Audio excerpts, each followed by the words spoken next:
them going, but the people who have been listening have been enjoying it, and that's really all we care about.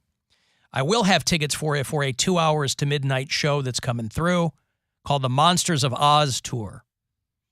Saturday night, we'll have some tickets for you. Parkway Drive with the Amity Affliction, North Lane, and Make Them Suffer. A band that sounds like Mary would be into. Yeah, you know it. That show is Friday, September 22 at Jacobs Pavilion at Nautica. So we will have tickets for you for that show on Saturday night during 2 hours to midnight. But this past weekend was a real shrimp show. So hopefully we'll have no issues. I think there's an early Guardians game on Saturday. Shouldn't cause any problems for us. But then there's going to be a rain delay, and then boy. Before you know it. Well, but is 15 inning game. That's the thing. Like, I got a life to lead here, man. Come on.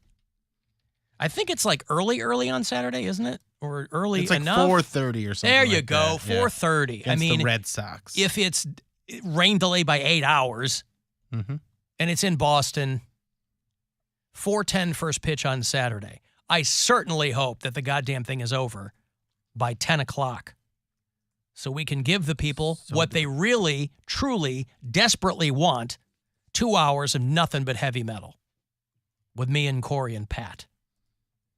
So if you've been tuning in, hoping to hear something that you love, thank you for your effort.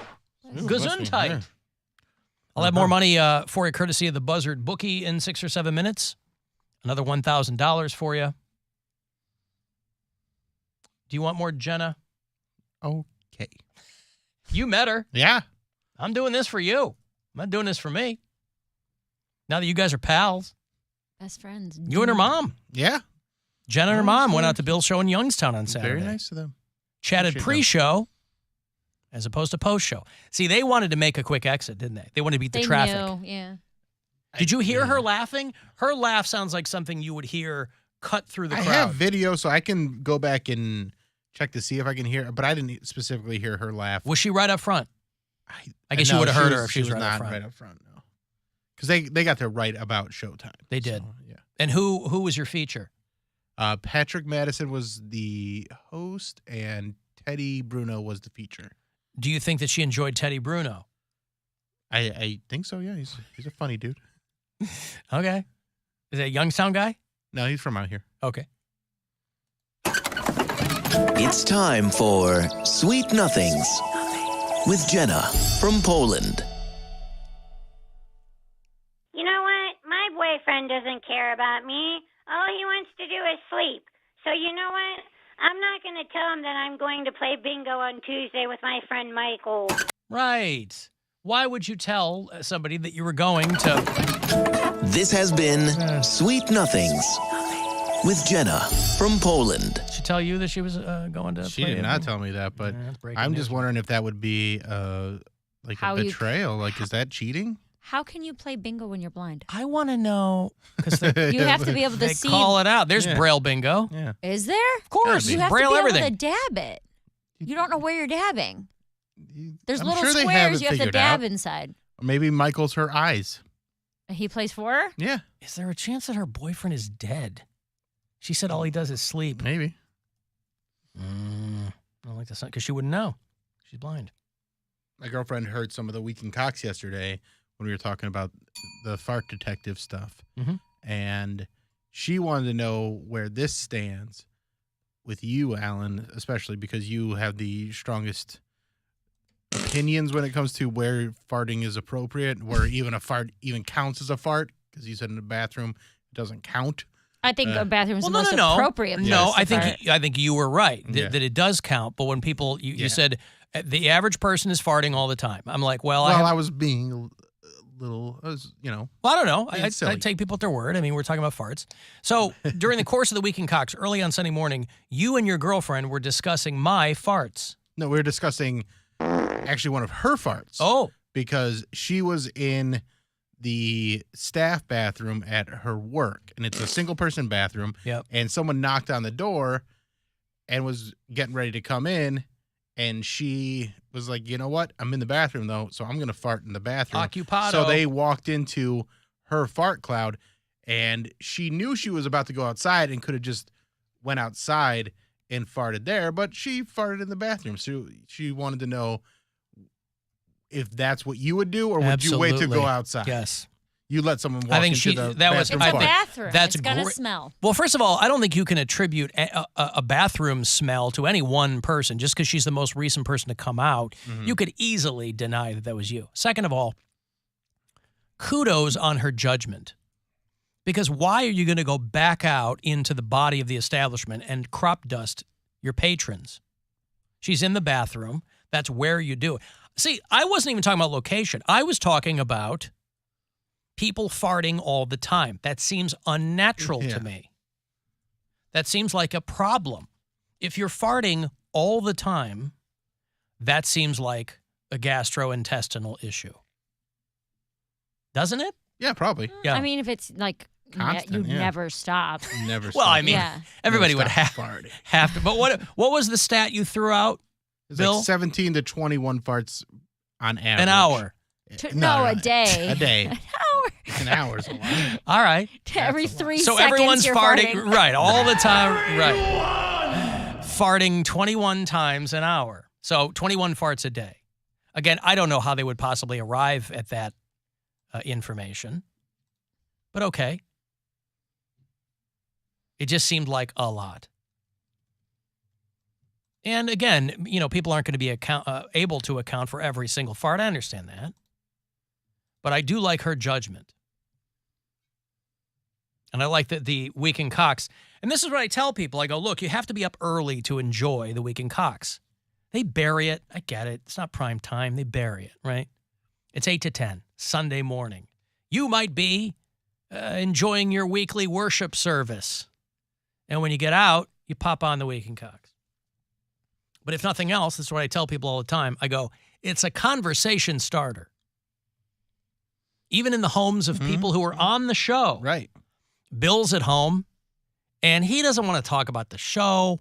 He doesn't want to, but his girlfriend. Talking about the show. I love talking about the show. But his girlfriend really? wanted to have Yeah.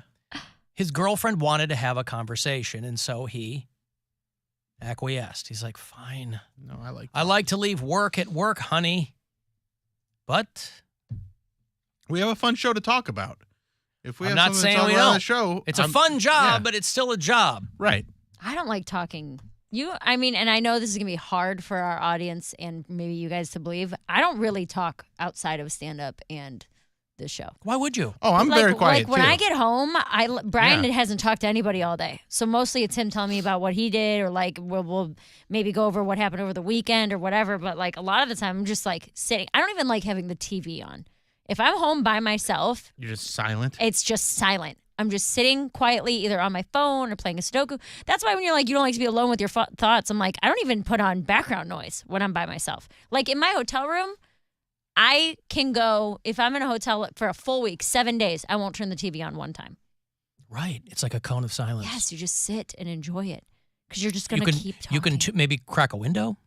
Maybe. You can be in tune with what's going on outside, whether it's the sounds of the city, whatever nature might be happening outside. See, I really have had a whiplash situation over the years at Casa Cox because when I come home, really the last thing I want to do is talk. Yeah. Now, my wife knows this, but we haven't seen each other all day. And so she used to get kind of bent because she'd go, what did you guys talk about today? And I'd say, I don't know. I don't know either. I don't know. So then I got to the point where I was making little mental notes because I knew she would ask me, and that would be part of our evening conversation. This is all pre-daughter. Now that our daughter is 7, I've come around to the point where I was ready to discuss what happened during the day because she'll still ask me, but it's interrupted by the kid nonstop. Yeah. How'd it go today? Well, we were doing, Dad! Yeah.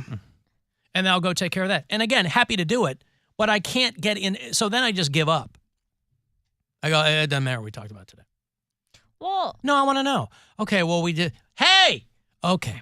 I can't. That's how it is when I call home on weekends. Like, because Brian gets his daughter on weekends, so I'll call to be like, hey, guys, what's going on? Love you, miss you. And, like, yesterday I was calling before I was on my way to the airport, and Blake interrupts on speakerphone through his car, and she's telling me about this game that she's playing. how do you think I can get past this elf in the level with the tunnels? I'm like, honey, Yeah. I have no idea I'm what not you're looking at what you're talking looking at. Like, I don't even know what like you're referring to. I want to engage you on this. Yes. I really do. It's just, it's very difficult to get any kind of momentum going And it's- when you're trying to recap your day. So Right. I've come all the way back around to doesn't matter. And then I'll say something like trying to, I don't know what the game is. You know what I mean? So I'm like, well, is there like a potion you can drink or a stick that you could beat the elf with? And she's like, you don't know what you're talking. I'm like, yeah, exactly. I have no idea what I'm not You in asked the me. car with I you. didn't know there was no elf beating stick. Right, I don't know. Let me give you money here. It's $1,000 courtesy of the Buzzard Boogie. Another grand, hopefully in your pocket. Good luck. This is your chance to bet with the Buzzard Boogie and win $1,000 now. Enter this nationwide keyword at WMMS.com. Fun. That's fun. Enter it now at WMMS.com. If you listen to us on iHeartRadio, on the app there, tell me where. If it's out of state, I'd like to know where our bureau chiefs are. People listening all throughout North America. Dan listens in Chicago. Fat Joe is up in Eau Claire, Wisconsin. Ziggy's in San Antonio. Steve is at Fort Hood, Texas. Louis is in Newark. And Oleg is one of our Canadian bureau chiefs. He's up in London, Ontario. Hey, Alan. Speaking of names, we had our nephew Roman over the weekend, and I was listening to your show, the podcast of it, and he said, Uncle Jake, are you listening to Alan C-word? I said, what do you mean? He goes, well, I can't say that. I said, that's his name. His name is Alan Cox. It's not just a radio name. Have a good one, guys. That's Alan C word's even better though. The C word, like Arrested Development? Yeah, get rid of the C word. I'll leave when I'm good and ready. The boat was called the C word. Yeah. SEAWARD. Oh, God, what a Great joke. What a pitch-perfect joke. How old did he say his nephew was? Did he say? Hey, Alan. Speaking of names, we had our nephew Roman over the weekend, and I wonder how old the kid is because... He knows what that is. Yes, what that is. Yeah. the implication, he knows what that is. Yeah, 30 years into a broadcasting career of, let's face it, diminishing returns, I still have people asking me if it's my real name. And I go, wouldn't I have come up with a cool name if I was going to fake a name? Wouldn't I have called myself like, I don't know, fruitcake or something amazing? Yes, fruitcake would have been amazing. Something food-oriented. I mean, If I was going to make up Alan a name, it would have been a cool... Slade. Well, that was a long time ago. I do love Alan Slade. And that was the 5 minutes of college radio I did. Mm-hmm. I was Cody Gallagher for a bit. Right. That's Do you so have funny. any of those on tape? Because Because I'm wondering, I was going through, I have a giant tub of old tapes and things. And I mean old tapes, like reel-to-reel, Oh, yeah. like Ampex tapes. And I'm like, I wonder what's on these. But I mean, good luck finding a reel-to-reel anymore, even at a radio stations don't even have CD players anymore. Right. At least these don't. There's no throwback equipment in here. No. Yeah, I have I'd have to plug one in. I have some clips on my laptop, and then I have some on my, I almost had floppy disk, on my flash drive. So I don't know. I didn't pull all of them because some of them are like unremarkable. But Cody Gallagher, it was a phase. I was trying names out. I stumbled on a couple before I had Cobra because Cody B was just like run-of-the-mill radio name. Everyone has like the last or the first letter of their last name. So that's not anything amazing. And then I had Cody Gallagher. What else did I have? I had, oh, God, I can't remember. But then Cobra was like DJ the last Cobra. one. Yeah. Did you have like a sounder that went after it was like, it's Cobra? DJ Cobra. Like a hiss. Hiss. Yes, I did. Yeah, see? Exactly what it was. Cobra, you really want to drive home the point that you were talking about a snake. You're listening to Throwback Thursday with DJ Cobra on WZIP. They're like, why does he play a sound of bacon sizzling in a pan after he talks? Oh, it's a Cobra. It's Cobra, bitch. Listen, when I got started in radio, you were still putting things on reel-to-reel. I had to record all my phone calls on reel-to-reel. So half-inch 2-track tape. And you'd have a razor blade and a grease pencil to edit your tape. So every night, because my first full-time gig, I was doing 8 to midnight, I would be ankle deep in cut tape at the end of every show. So you're buying all these reel-to-reel tapes. So I was going through some of my old stuff. I go, I don't know what's on these. And there are companies that will take your old legacy media and convert it, put it on a flash drive. But I'm worried that if anything got screwed up, the original tape will be gone. So I go on, there's a couple of the like used gear apps that I use. I'm on an app called Reverb, which has always proven to be really great. And I go on, I go, maybe I'll just buy an old Ampex 2-track machine. But they're considered vintage equipment now. So they're like $15,000 used. Oh, no. I'm like, holy Can you just find Christ. someone that has it and do it yourself that way? There's got to be somebody around here that, especially with the people that we know. There are local companies that will take your vintage formats like that, cassettes, I would just go to a local one, then you don't have to deal with the mailing and insure it. Right. Right. But that's cool. But I was like, I should see, because I could just buy an old, half-inch 2-track Ampex.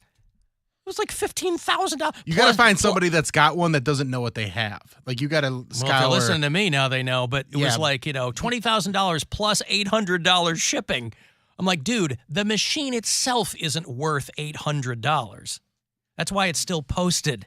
Nobody's going to pay you $20 or $15,000 for that. You got to find somebody that's got one that has like an estate sale. I guess so. Yeah, that's the way to go. Estate sales, speaking of. Mary likes them. Dude, so they're fun.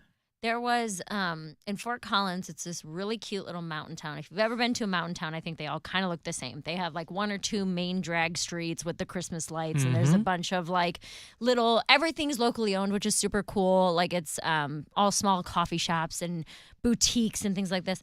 And I was just wandering around it's like yesterday. Dumb and Dumber. Yeah, I was wandering around yesterday because I had a 5 p.m. flight. My flight got changed from like 10 in the morning to 5 p.m. So I had all day to do nothing. And I'm going up and down these shops and just kind of popping in and out. And I went into this one, and this lady was like, there was like one glass case of really nice jewelry. And I saw this ring that I do not wear jewelry, okay? And I saw this ring, and I was like, that is the most gorgeous, unique ring I have ever seen in my entire life. And she was like, I just got it in from an estate sale yesterday. And I was like, seriously? And she pulled it out of the case, and I tried it on, and it was my size. And I was like, I bought it because because of fate. I felt so happy when I put this ring on. And I was like, you just got this yesterday. I said, you're not lying to me. And she goes, no, I swear. Like literally over the weekend, I went to an estate sale, just bought this ring and brought it in to put out yesterday. And so my brother does estate sales, and I sent him a picture of it. It's like 10 karat rose gold with very minimal amount of diamonds in it.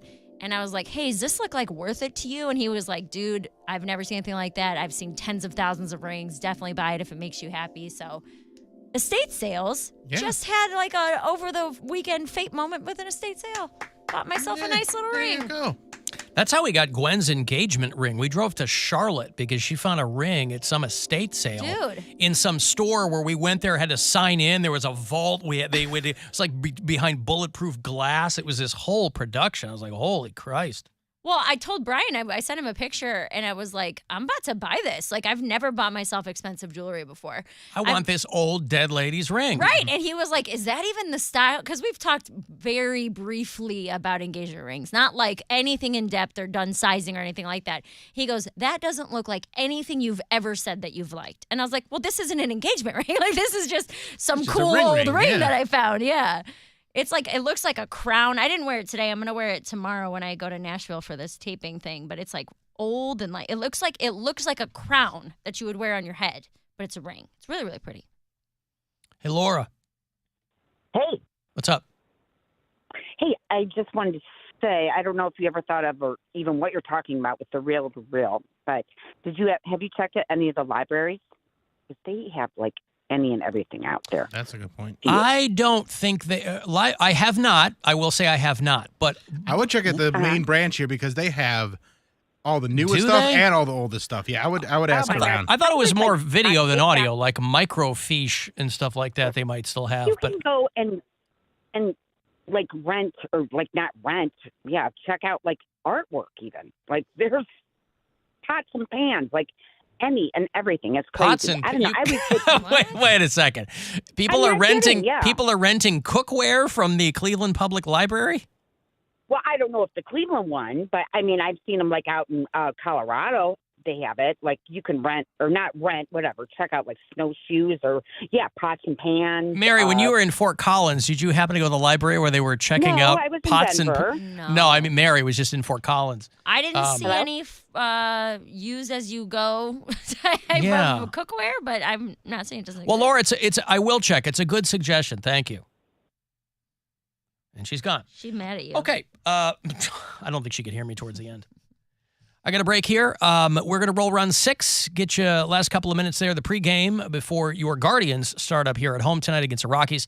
That is a 6:10 first pitch here on MMS. The Alan Cox Show on 100.7 WMMS. And everywhere you go on our free iHeartRadio app.